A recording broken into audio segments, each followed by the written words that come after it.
পৃথিবীর শ্রেষ্ঠ ৬টি দোয়া রয়েছে, ৬টি জিকির রয়েছে, যেগুলো কখনো আপনি মিস করবেন না। এই ৬টি জিকির যদি আপনি করতে পারেন, দুনিয়ার ভিতরে আপনার মতো শান্তি এবং আপনার মতো সাকসেসফুল ম্যান আর কেউ হতে পারবে না। আপনার জীবনে শান্তি আসবে, আপনি সকল বিপদ আপদ থেকে বাঁচতে পারবেন, আল্লাহ তাআলা দুনিয়াতেও শান্তি দিবেন, আখিরাতেও শান্তি পাবেন। এই ৬টি শ্রেষ্ঠ দোয়া কখনো মিস করবেন না, সব সময় ৬টি আমল করার চেষ্টা করবেন। এই ৬টি আমল হচ্ছে সকল আমলের সারাংশ। সকল আমলের সারাংশ। ১ নাম্বার হচ্ছে দুরূদ শরীফ পড়া। দুরূদ আপনি যত বেশি পড়বেন তত বেশি আপনি বিপদ থেকে বাঁচবেন। আমি নিজে পরীক্ষিত, আমি নিজে দুরূদ পড়ে অনেক উপকার পেয়েছি। দুরূদের আমল যত বেশি করবেন তত বেশি আপনি উপকার পাবেন, তত বেশি আপনি বিপদ আপদ থেকে বাঁচতে পারবেন। ১ নাম্বার হচ্ছে আপনি দুরূদের আমল বেশি বেশি করবেন।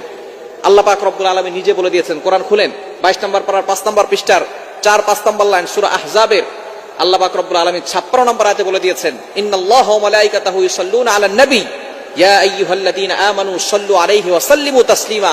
তোমরা নবীর উপরে দুরূদ পাঠ করো। সুতরাং নবীর প্রতি দুরূদ পড়বেন। ১ নাম্বার, আল্লাহ পাক রব্বুল আলামিন আপনাকে বিপদ আপদ থেকে হেফাজত করবেন। ২য় নাম্বার হচ্ছে ইস্তেগফার আমল করা। আল্লাহ পাক রব্বুল আলামিন এই ব্যাপারে আয়াত নাযিল করে দিয়েছেন ২৯ নম্বর পারার ১২ নম্বর পৃষ্ঠা সূরা নূহের ১০, ১১, ১২ নম্বর লাইনগুলোতে আল্লাহ তাআলা সুন্দর করে জানিয়ে দিয়েছেন, ফাকুলতুস্তাগফিরু রাব্বাকুম ইন্নাহু কানা গফফারা। যে ব্যক্তি ইস্তেগফারের আমল করে আল্লাহ তাআলা তাকে ক্ষমা করে দেন। ইউরসিলিস সামা আলাইকুম মিদরারা। দুর্ভিক্ষ হচ্ছে, বৃষ্টি হচ্ছে না, ইস্তেগফার করেন আল্লাহ বৃষ্টি দিয়ে দিবেন। সন্তান হচ্ছে না, ইস্তেগফার করেন আল্লাহ সন্তান দিবেন। সম্পদ নাই, অভাবে আছেন, ইস্তেগফার আমল করেন, আল্লাহ তাআলা অভাব দূর করে দিয়ে সম্পদের ব্যবস্থা করবেন, জান্নাত দিবেন, জাহান্নাম থেকে মুক্তির ব্যবস্থা করবেন। শুধু তাই নয়, নবীজি সাল্লাল্লাহু আলাইহি ওয়াসাল্লাম আরো জানিয়ে দিয়েছেন, মান লাযিমাল ইস্তিগফার জাআলাল্লাহু লাহু মিন কুল্লি দীকিন মাখরাজা। যে ব্যক্তি ইস্তেগফারের সাথে আঠার মতো লেগে থাকবে, আল্লাহ পাক রব্বুল আলামিন তাকে সকল ধরনের দুর্ঘটনা, অ্যাক্সিডেন্ট থেকে হেফাজত করবেন, দুশ্চিন্তা দূর করবেন, টেনশন দূর করবেন, অভাব দূর করবেন। সুতরাং ইস্তেগফার আমল করবেন। ২য় নাম্বার। ৩ নাম্বার হচ্ছে দোয়া ইউনুস করবেন, লা ইলাহা ইল্লা আনতা সুবহানাকা ইন্নী কুনতু মিনাজ জালিমিন। এটা আমরা সকলেই জানি, সূরা আম্বিয়ার আয়াত। ইউনুস আলাইহিস সালাম যখন কঠিন বিপদে পড়েছিলেন তখন তিনি এই দোয়াটা পড়েছিলেন, আল্লাহ পাক রব্বুল আলামিন তাকে বিপদ থেকে মুক্তির ব্যবস্থা করেছেন।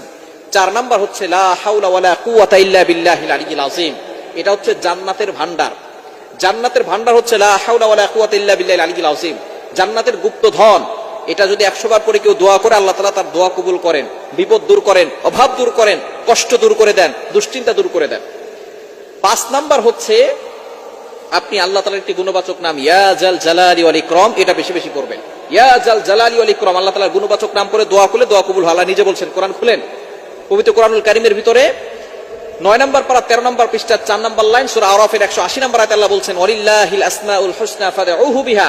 আল্লাহ তাআলার গুণবাচক নাম করে কেউ দোয়া করলে আল্লাহ তাআলা তার দোয়াগুলো কবুল করেন, অ্যাকসেপ্ট করে নেন। সুতরাং ইয়া জাল জালালি ওয়াল ইকরাম আল্লাহ তাআলার একটি গুণবাচক নাম, এটা করে দোয়া করলে আপনার দোয়া কবুল হবে। এবং ৬ নাম্বার হচ্ছে সুবহানাল্লাহি ওয়ালহামদুলিল্লাহি ওয়ালা ইলাহা ইল্লাল্লাহু আল্লাহু আকবার। এই ৪টা বাক্য আল্লাহর কাছে সবচেয়ে বেশি প্রিয়। আহাব্বুল কালামি ইলাল্লাহি আরবা, সুবহানাল্লাহ ওয়ালহামদুলিল্লাহ লা ইলাহা ইল্লাল্লাহ আল্লাহু আকবার। এটা যদি আপনি পড়েন, এই ৬টি আমল পৃথিবীর শ্রেষ্ঠ আমল। এগুলো করলে আপনি কোনোদিন কোনো জায়গায় ব্যর্থ হবেন না। আল্লাহ তাআলা সব জায়গায় আপনাকে সফলতার চূড়ায় পৌঁছে দিবেন।